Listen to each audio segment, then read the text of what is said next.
Welcome back, everybody. Thank you so much for joining me in another SLA video, guys. We have ourselves some more generous rewards coming our way by CM Iron announcing the Idol collaboration celebration with Mayu and Shuha special check-in event. So starting today on the 10th, if you log in right now, you should be getting yourselves quite a few different things. We're looking at 1,000 Essence Stones, Dungeon Mission Unity Keys.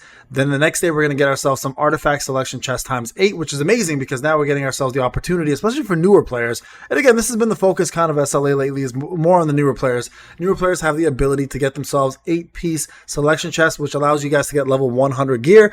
We have the Artifact Enhancement Chip ×1, or level 1 ×500, allowing you to level up those artifacts. We have another 1,000 Essence Stones and Gate Keys ×5 coming the third day. Hunter exclusive weapon design plus 1.5 million gold. Custom draw tickets day 5.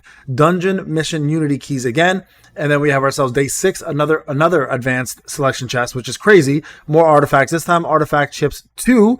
And then lastly, day 7, we have ourselves another 1,000 Essence Stones. So total, guys, if you are especially using codes, that can earn you guys a total of 4,500 Essence Stones, which is going to equal almost to 2 multis. And if you were getting codes already from me last week, you would have got an extra 2,000 there. That would have equaled 6,500 Essence Stones easily in your account to get you going. Now, a couple of things I want to note here, okay? 2 things. Number one, there seems to be this conception that they're being generous because of how stale the game is. And quite honestly, you might not be wrong, guys, in that regard. You might not be wrong. Obviously, we know there's known issues in the game. We know that there's bugs, obviously, still, right? You guys can see a couple of the bugs here that are still going on, plus other bugs that are in the game. There are issues definitely with the game still coming out with, multiple untested, kits with characters, character designs being flawed, us finding issues right away. It's like, I think people found Shuhai issues already. I'm not even sure if that's even real or not, but nonetheless, the game is still being super generous. And I think people have the conception that this game is being generous for one reason and one reason only. They're just trying to keep their crowd happy and here. And quite honestly, there's really nothing wrong with that. You know what I mean? Like, it's like anything else in life. If you don't enjoy something and somebody says, "Oh, you know what? You're not enjoying this, sir." Let's say you have a meal, right? Let's say you go to a place with steak. You hear a good reputation about that place, and you don't like the steak. Usually they'll give you "I'm sorry, sir. Here is, or ma'am, I'll give you guys another opportunity to come back. Here's another free meal for you, or a discount next time to make you want to come back and join us again and maybe give this a second chance." I think that's kind of what they're doing, and that's okay. There's nothing wrong with that. But there's a couple things that people are excited about, at least going up in the near future. So number one, the excitement for Jinna has been at an all-time high. Unfortunately, that got kind of tampered a little bit with, only because she is now considered a wind unit, a support wind, which in my opinion, honestly, isn't that bad, because you do need to have a better wind support. I know they just buffed Hansime with the defense ability on her A5.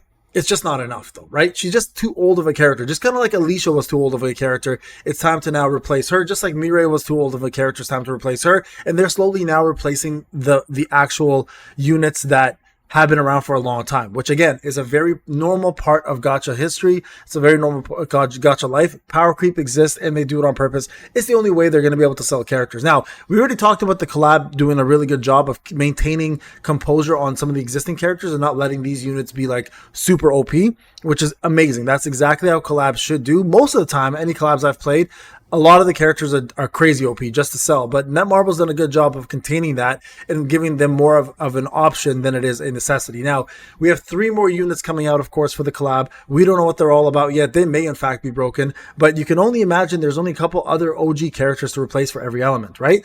There's still Cha to replace, technically, for Light, and I feel like Mayun wasn't that replacement. She was more of an alternative to Thomas. Cha, I think, will be replaced by a character that everybody's waiting for. And I mean by replace for Light specifically as the ultimate Light character for all content. And even though Thomas is much better than Cha for a lot of different things, Cha still holds a pretty big part of things like BOT and POD once in a while in Guild Boss, right? I think when Liu comes out, we're probably going to expect most likely a Light unit.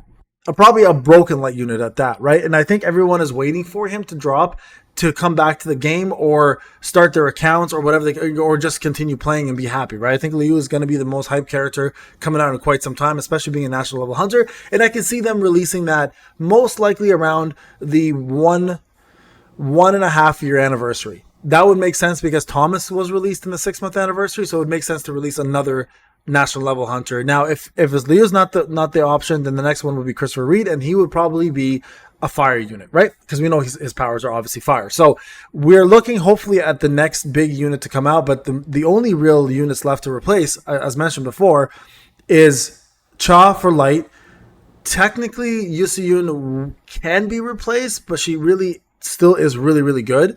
And Kanae is already kind of taken that spot, but not really, because they both do such different things. Even though they're both DPS, they both bring so much to the table that I think Fire might need to be replaced. So Christopher Reed might be the big replacement for Fire. And then, of course, for Dark. Dark is in need of a replacement. But I feel like for Dark with SM Beck and Charlotte, you're most likely going to see the first actual power creep character in the collab, and that's going to be the Dark unit. I think she's probably going to be the one that most people are going to want because she may be the replacement for Dark. So I think that's kind of where we're at right now. And right now, honestly, with Netmarble's, generosity to keep people around, I think it's a necessity.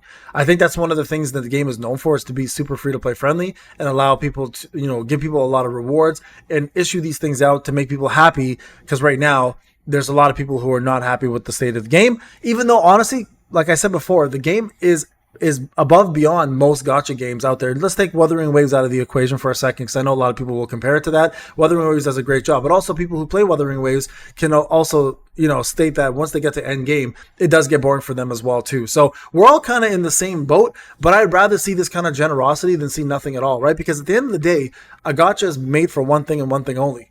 For most people, it's either content or it's summoning. And they're getting the summoning part at least down by giving us so many, rewards, essence stones, codes, etc. Us content creators are giving you guys codes. So there's a lot of reasons to continue playing here, at least for the ability to summon and treat it like a real thing, which is a gacha. Outside of that, though, I think the next big hype is going to be the next national level hunter that drops, and they have to make it. I know Jinna's something that a lot of people are looking forward to and want to obviously try out, and obviously co-op mode's coming out, and the brand new story with the Architect, and there's the POD, the international rankings are coming out. But I think all those things pale to comparison to a national level hunter coming out with some content to kind of sink our teeth into, right? So a brand new WOBL, for example. So I'm hoping, guys, Lee is the next big hit to come out. Hopefully he makes the game a lot more exciting for people, and a lot more people join. But right now, as it stands, when it comes down to rewards, Netmarble, I think are playing the game of like give people what they want for now, just to keep them happy, and then once content comes out, they'll probably scale back again and try to not be as generous and make people want to spend. So it's a tactic, it works. But hey, guys, log in, get yourself those rewards. I just want to get that off my chest because I know a lot of people have been asking questions about it, how I feel about it, and that's my thoughts on the whole thing. Thank you so much for listening. I'll see you guys in the next one. Take care.